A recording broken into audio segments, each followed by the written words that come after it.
Yeah, so I grew up on a small dairy farm up in northeast Iowa, just outside of the town of Dyersville. And it happened that there was a construction business that had set up shop next to my parents' farm. And the gentleman that owned that business was a University of Iowa College of Engineering graduate. And my parents, my dad only had an 8th grade education and really was unfamiliar with the whole university kind of environment, and wasn't able to really guide me in that way. Said that I should talk to Floyd Kropfel, and he really became a mentor to me as a young person in high school, and pointed me to the University of Iowa, and I came down and took a look and really liked it. So very much from eastern Iowa. I lived my whole life in Iowa, and so very proud to be here.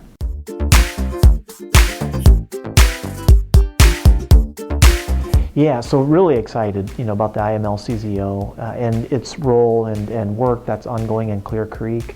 To me, one of the things that I take some pride in and also very excited about is that, through faculty leadership here and support from IIHR, we saw that as an opportunity.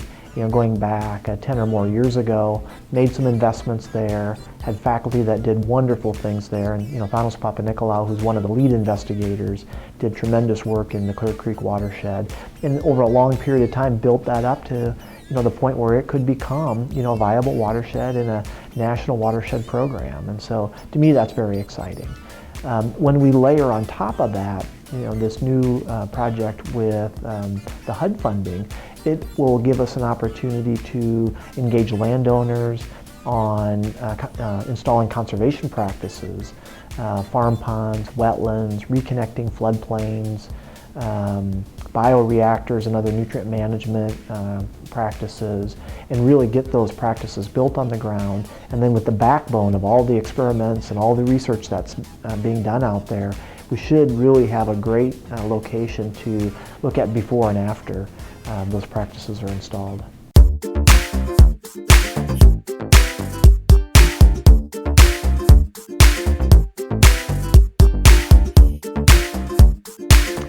Yeah, so I think one of the things that, again, another very rewarding part of how our research has evolved at IIHR over the last couple of years is, given that we have more of a state focus with the Flood Center and the Nutrient Center and the Geologic Survey and this HUD project, as well as work that easily could be translated to other Midwestern states or communities, we're really drawing a lot of students to the program. And it's been fun for me to see students that have come in, that become involved in our research, and maybe being able to address a particular need in their own community.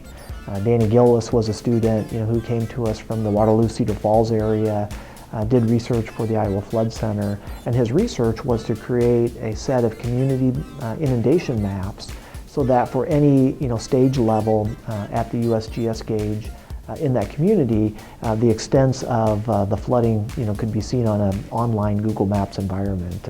And so doing these Iowa-centered projects, these Midwestern-related projects, it's really fun to see students get involved in that. Undergraduates, graduates, both.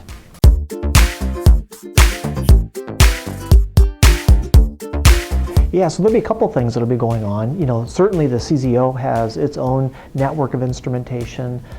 For our watershed project, we'll also be installing some instrumentation, soil moisture, soil temperature, stream gauges as needed, although it's fairly well gauged for stream flow in Clear Creek. We'll also have water quality sensors that we'll be installing. At this moment, we're still in the kickoff phase of that project. So we're working with watershed partners, and in Clear Creek, it's the Clear Creek Watershed Coalition that we'll work with to kind of help organize the meetings and the events and the engagement of landowners on a quarterly basis. So we'll work directly with that Watershed Management Authority that's just been created. And then we'll be developing some very high-end physics-based mathematical models that allow us to forecast and predict the amount of runoff that we get off of the landscape and into the streams, and the type of water quality conditions that will create as well. Many times people that do watershed modeling, they do it in a kind of a lump parameter or a little bit coarser process. where they define kind of hydrologic units or subwatersheds, and that becomes sort of the calculation scale. And so if a model was built for Clear Creek, it might have several hundred subwatersheds that it would define, maybe 1,000. The type of modeling that we'll do will define the watershed, down to like a half or a quarter of an acre. So we'll be looking at tens of thousands of kind of watershed units out there. And so at a very detailed level, we'll build these models, we'll validate it with the existing data from the CZO and from other sources. We'll add additional instruments to help in the validation of the models, and then we'll use those models to forecast the benefit of these conservation practices on stream flow, both in terms of quantity and quality.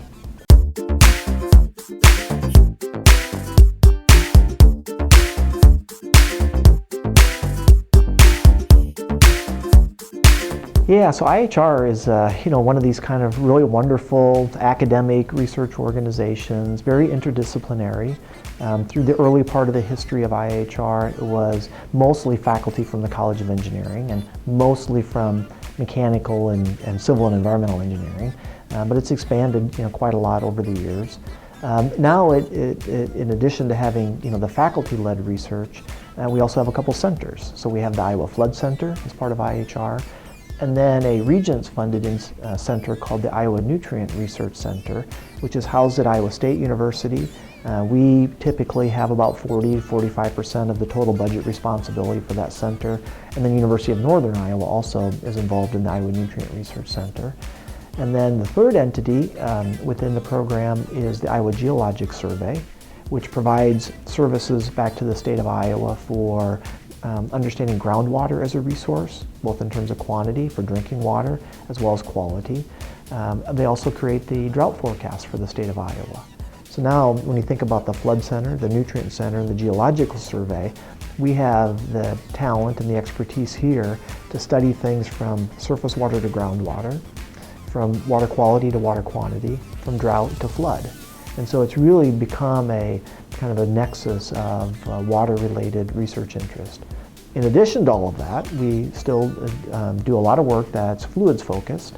So we have faculty that do work in biofluids, looking at blood flow in the human body, airflow into and out of the human lung, ship hydrodynamics program that remains very strong, supporting the Office of Naval Research's naval design programs.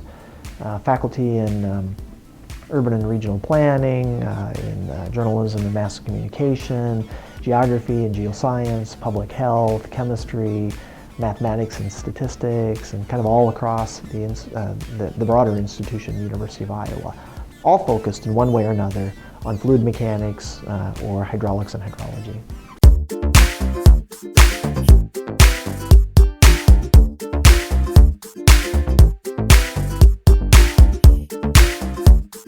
Well, one of the things that I've really tried to articulate, across the state is that, we're working in complex, kind of watershed processes, and, and throughout much of time, people thought about things that happen out, in the watersheds being a land-grant institution responsibility, and, things of a different nature being at, the comprehensive universities. And when we go out and work in the watershed, I would really like to say that we don't have an urban agenda, we don't have an ag agenda, we have an Iowa agenda. And it's a science-based agenda.